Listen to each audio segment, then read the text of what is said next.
And now from the Bedroomer Studios, a special presentation for Grandma Dier. Tales of the Captain Duke, the Stowaway Debutante. Chapter 5, in which our heroine sups aboard an airship. Below deck, Kat was already in the room, along with some of the other female crew.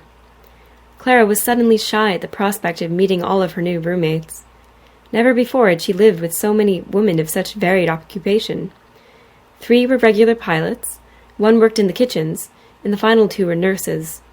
They all welcomed her warmly. "You'll be a true pilot after tonight, Clara," one of the cooks shouted. "Maggie, perhaps. Or was that one Peg and the nurse Maggie?" No, that was definitely Charlotte, she thought, trying to keep the introduction straight as the warmth spread through her. The women shared their stories and advice and boasted of their feats on board the airship. All seemed to agree that the captain flew the best ship, and Clara was fortunate to have fallen in with them. None appeared to have any reservations about living their lives as pirates. One, a nurse named Susan, had begun a tale of medicines delivered to an Irish village, but the others stopped her at the graphic description of the disease. Finally, a bell rang from above, and the women made their way to the mess hall, Kat running at full tilt ahead of them. They entered the warm, brightly lit room to the smell of roasted duck, fresh bread, and a steamy summer vegetable stew. Clara's stomach growled audibly. She had only a light lunch before setting about her lessons that day, and between the demanding labor and the excitement, she was more than ready for a warm meal. The men of the crew shouted greetings across the room, and the pilots quickly mingled.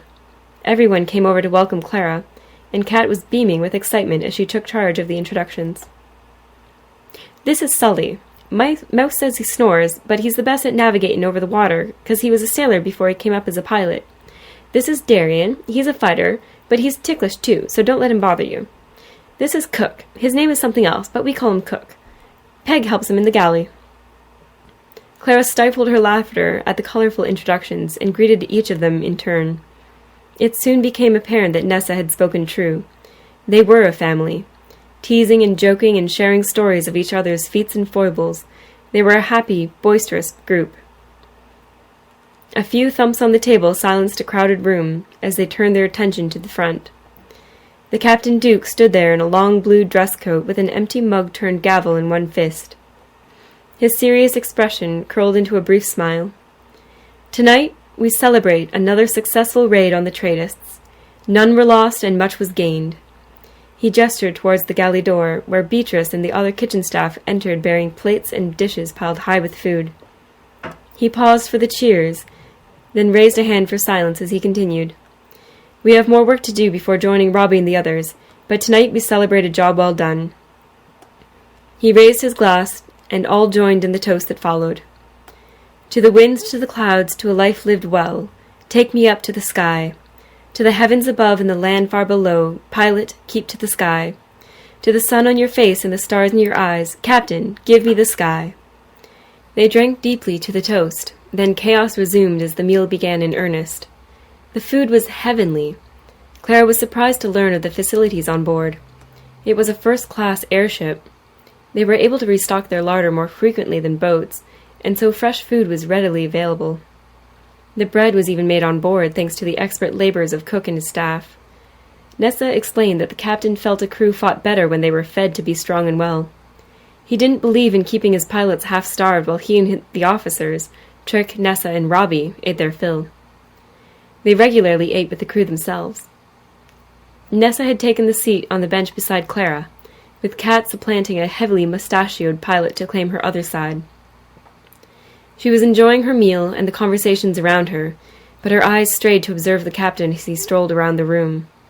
Nessa noticed her inattention and leaned over to whisper, "He'll get his plate last. There's more than enough. The captain will have sent plates to the crew on shift as well. They drew the short straw, but they'll have an extra ration of beer next meal." "Oh, I wasn't—" Clara blushed. "It's a lovely coat," she finished, picking at her food. Nessa was blessedly merciful, pretending it was a perfectly legitimate excuse for her fixation. In truth, it was a fine blue coat that perfectly set off his hair, now tied back with a dark ribbon. The candlelight made it look like a seam of fire down his back. "Oh, yes, He stole it off one of the first tradest ships he raided. It was an old, gnarly captain in charge, one of those used to the East India days. He kept the Orientals as indentured servants and charged doubles to the Irish towns. A meaner soul you never saw. So, the Captain Duke. He takes his share of the cargo and leaves the airship to the Orient pilots, right? And before he flies off, the other captain, tied up on his own ship, calls out, "Aren't you forgetting something?" expecting to be taken for ransom. The Captain Duke turns about and tells him he's right, and calls for them to toss over that fine blue jacket that he's wearing now. It was far too big for him back then, but he's grown into it well, don't you think? How long has he been a liberator, then? Clara asked. Since he was about Cat's age, I think. Maybe younger. Don't let his age fool you, though. He is one of the cleverest captains I ever served, and I have nothing but respect for the man. Have you known him long? I've been here 7 years, just a touch longer than Cat and Mouse. Trick's known him the longest, being his first mate since the start. He says he took one look and knew he was a lad to be followed, even though he has more than a few years on the captain. They named me their bosun within my first year. So have you always been a pilot? No. I was apprenticed to a dressmaker once. I ran off with a pilot that caught my eye, and I decided that I liked his stories of life in the clouds better than I liked the man who told them. So I joined up, or I tried to. It took a while to find the ship with the right fit, she finished with a wink. And a pirate ship was your choice, Clara asked, laughing. Hey, you're a piratess yourself now. Or you will be as of the next raid. But, yeah, I find that the tradists are rather old-fashioned when it comes to respecting a woman's abilities. You should ask the captain about his philosophy of liberation sometime, or he'll figure it out soon enough. Pirate is in the eye of the beholder. I suspected as much, Clara said. We know. It's probably why he allowed you to join our crew, said Nessa. We're not the most exemplar of Her Majesty's subjects, but we have our own code and we stick to it. Clara chewed as she considered Nessa's words. She was right. She wouldn't have joined them, gunpowder or not, if she hadn't sensed the friendship here. Pirates, or liberators, or whatever they called themselves, these were good people, even if they had a rather liberal attitude towards the necessity of violence. Her reverie was interrupted by a loud squawk of an accordion being warmed up. Trick was perched on a tall stool at the front of the room. Oh, good. You're in for a treat tonight. Nessa quickly mopped up the rest of her stew with a slice of bread. Cat was already out of her seat and racing to the front to sit with her brother at the first mate's feet. Clara hurried to finish her own supper as the entertainment began. Well, what shall we have tonight? Trick called. A waltz? A libretto? Tammany's jig! Shouted Cat and Mouse together. Tammany's jig, are you sure? Yes, sir, replied Mouse. The boy was leaning forward, enraptured by the instrument. And what will you give for it? A brass ring, yelled Cat, as she fished it from her pocket and presented it to the first mate with a curtsy. A brass ring. That'll do it. Trick put the ring on his finger with a flourish, pausing to stroke the dark stubble on his face before assuming a gallant pose with one knee cocked.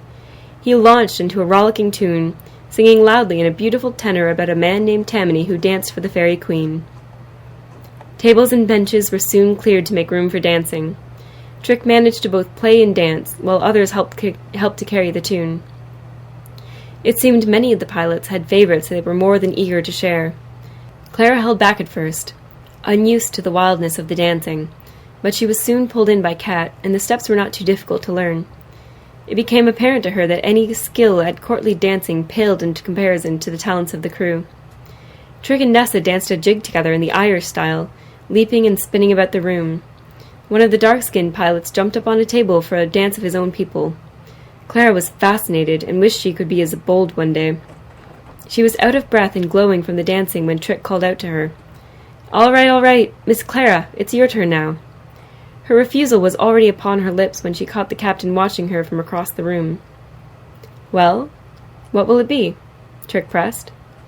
With the entire room's attention on her, Clara lifted her chin and answered, "I don't know many of these tunes, but I can sing In the Gloaming if it pleases you." Trick raised an eyebrow and smiled widely as he agreed. They cleared space for her in the center of the room. Trick took the opportunity to rest on the stool as he played. The crew settled down, and with the lanterns casting a soft light about the hall, Clara began to sing the familiar tune. She walked slowly as she sang, circling Trick with his accordion, addressing the entire room.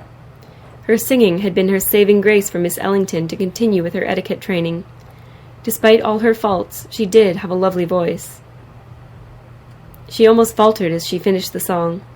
She made the mistake of looking to the captain, and the intensity of his gaze had her feeling suddenly quite self-conscious for singing a song of love. She was determined not to show the effect he had, and sang the final lines to her accompaniment. "Will you think of me and love me as you did once long ago?"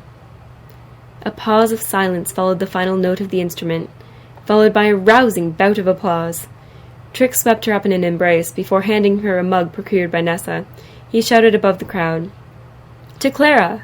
To Clara!" they answered, and the celebration resumed. Clara was surrounded by well-wishers, and her mug was soon empty from all the toasts and cheers. She murmured her thanks as she crossed the room to refill her cup. She had just extricated herself from Peg, Beatrice, and another of the kitchen staff, when she turned and almost knocked the captain over. He steadied her with a smile and collected her mug to fill it himself. Clara accepted the drink with thanks. "You sang well," she said. Clara dabbed the extra foam from her mouth with the edge of her sleeve, feeling the blush growing on her cheeks. They stood there a few moments longer, in silence. Clara sipped at her beer and tried to think of something to say. The captain took in the rest of the room, not meeting her eyes. She took the opportunity to observe him, his pale eyes reflecting the light from the lanterns as it played across his high cheekbones. She had heard tales of his exploits, and rumors of dalliances with high-born ladies. She could see how his air of mirth and danger would fuel many ladies' fantasies. She was caught off guard when he turned to her. "Why are you here?" he asked. Well, you found me, and it seems almost too great a coincidence," he said. Clara was stunned by the line of inquiry, and her mood quickly darkened. She crossed her arms. "And what, exactly, is your meaning?" The captain was unmoved. "Answer this riddle for me. A young woman of obvious high birth shows up in a cargo hold riddled with illegal ammunitions, in a tattered ball gown and a gentleman's coat. A woman who saves my crew but smuggles dueling pistols aboard my ship. Then, despite her absolute lack of qualification or experience, she purchases a pilot's commission rather than booking passage, and takes strikingly well to every task she is assigned. She befriends the crew, handles the ropes like a born pilot, and yet sings like an accomplished lady of the upper realms. Among your many assets, I hardly see the need to add a pirate's employment to your resume. You might be a spy, but if so, you play the damsel role distressingly poorly. And while I believe myself to be a good judge of character, and our encounter was, in all likelihood, a fortunate accident, I am still left with the mystery of why you have chosen the life of a pilot over that to which you were obviously born." Clara's face burned. "And what of yourself, sir?" she shot back. "Myself?" "Your reputation precedes you. The Captain Duke, who flies through the clouds stealing ladies' hearts and tradest cargo. A pirate, a liberator, whatever you call yourself, playing at Robin Hood with your band of merry men, and yet also a titled lord, if rumors are to be believed. You are as much an enigma as myself. Might I not keep a few secrets as well?" The captain shifted his stance, crossing his arms with his hip cocked to the right. "As captain, I take it as my duty to know whether a lack of information might endanger my crew." "Then," said Clara, "I will confirm what you suspect. I am no spy. I have left my birthright behind. I have a genuine wish to be part of your crew, and I will work hard for my place in it." The captain sighed. "This is not some grand adventure to take back to your sitting room once you've had enough." Clara glared at him. She was tired of his mercurial dealings. She drank deeply, finishing the mug of beer before passing it back to him. "This is my choice. I no longer recognize that life. I have seen what becomes of those who force themselves to adhere to that path. Please respect my wish to determine the course my own life shall take." She strode across the room as steadily as she was able, and left for the upper deck. She needed to feel the air upon her face. She had tasted the freedom of the skies, and no one, captain or not, would take them from her again. The land below was cast in the deep shades of the night. A river gleamed with moonlight where its currents met. Clara could just make out the barest features of small houses far below as the ship followed its course through the stars. The air soothed her, brushing cool fingers across her face and neck as she stood at the railing. She let it blow her coat behind her, knowing she ought to keep warm, but enjoying the new sensations far too much to be sensible quite yet. She tried to rationalize her reaction to the captain. How had such a nice evening turned into a battle? She belonged here. She felt it in her soul. In less than a day, she felt more at home on these decks than in any parlor. She would fight for her place, and the captain would have to accept that. Clara puffed out a breath of exasperation. She should have handled the exchange better. He hadn't really accused her of anything, just prodded into areas she had rather left alone. She likely owed him an apology, and it made her pride soar to think of it. At a small noise behind her, she turned to find Nessa had joined her on the decks. "Well, hello, Miss Clara. I hope the fine evening air is treating you well," she teased, joining her at the rail and passing another bottle of sherry from the seemingly endless supply of intoxicants aboard the ship. "Where on earth does it all come from?" asked Clara. "Oh, we don't always imbibe this much, but that last raid had a rather plentiful supply. That sneaky lout had definite plans for his ill-gotten gains." They laughed and toasted each other, then sat with their backs to the rail and their legs stretched out in front of them. "Tell me what's troubling you, Clara?" asked Nessa. "I may have been a bit cross with the captain. He has no trust in me." "He only has the safety of his crew in mind. You're a new pilot, untrained, unproven.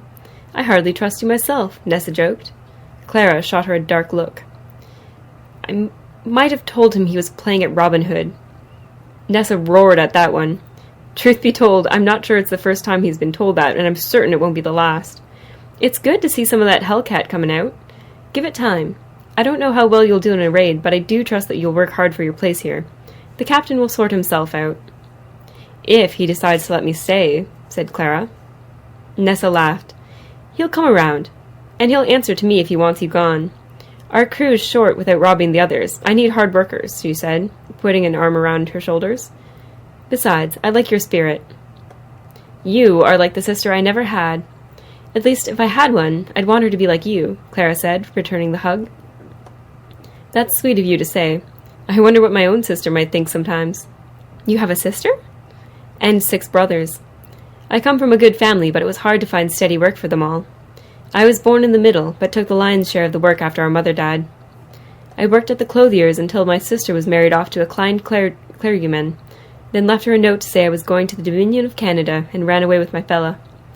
I peeked in one day, years later. She had a baby in her lap and 2 young ones running around. She looked happy." "You should write to her," said Clara. "And say what?"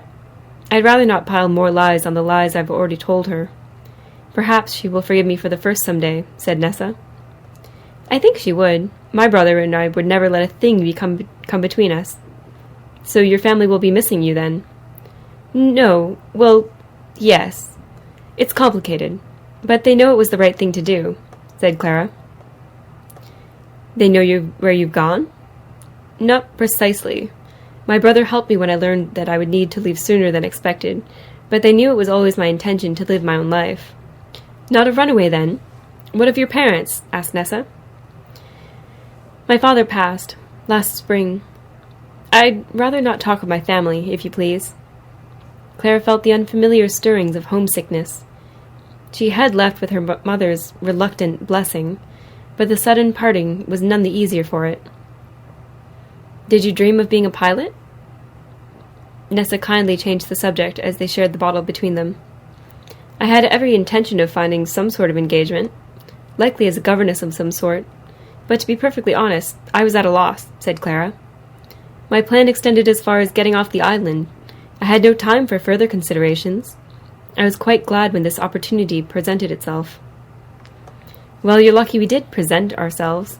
London would have ate up a pretty girl like you without a second thought." "I heard that London was a bastion of progress since the reforms," said Clara. "In some circles, to be sure," said Nessa.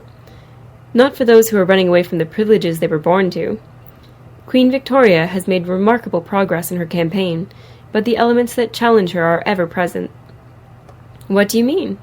I read that her reforms have had a positive reception throughout." That's the problem with learning only from books and reports. Words can reveal both truth and lies. You need to experience something to truly know it. When the ministers challenged her rule, she had to act to maintain her throne. Prince Albert's passing affected her greatly. The impact of her reforms was not understood at the time, and the rights they permitted may well be taken away by the lawmakers. Her Majesty has even refused to endorse the enfranchisement of her sex. The fight for equalization continues, and for the vote, but the real work being done is by the women taking advantage to own their own laboratories, their shops, and their schools. It cannot all come at once, but little gains here and there go a long way.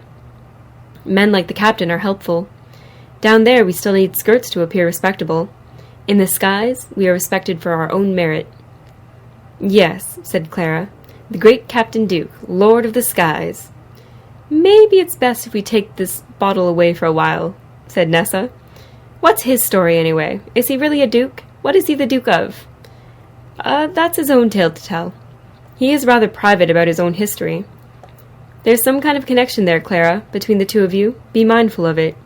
He's not a man to be trifled with, but once you are in his confidence, he will fight at your side through thick and thin. Clara sighed and tilted her head back to stare at the stars. They seemed to circle against the black. She spoke of their dancing, and Nessa laughed and helped her back to the cabin, forcing a few deep drinks of water along the way. Clara slept soundly in her bunk that night, and dreamed of flying.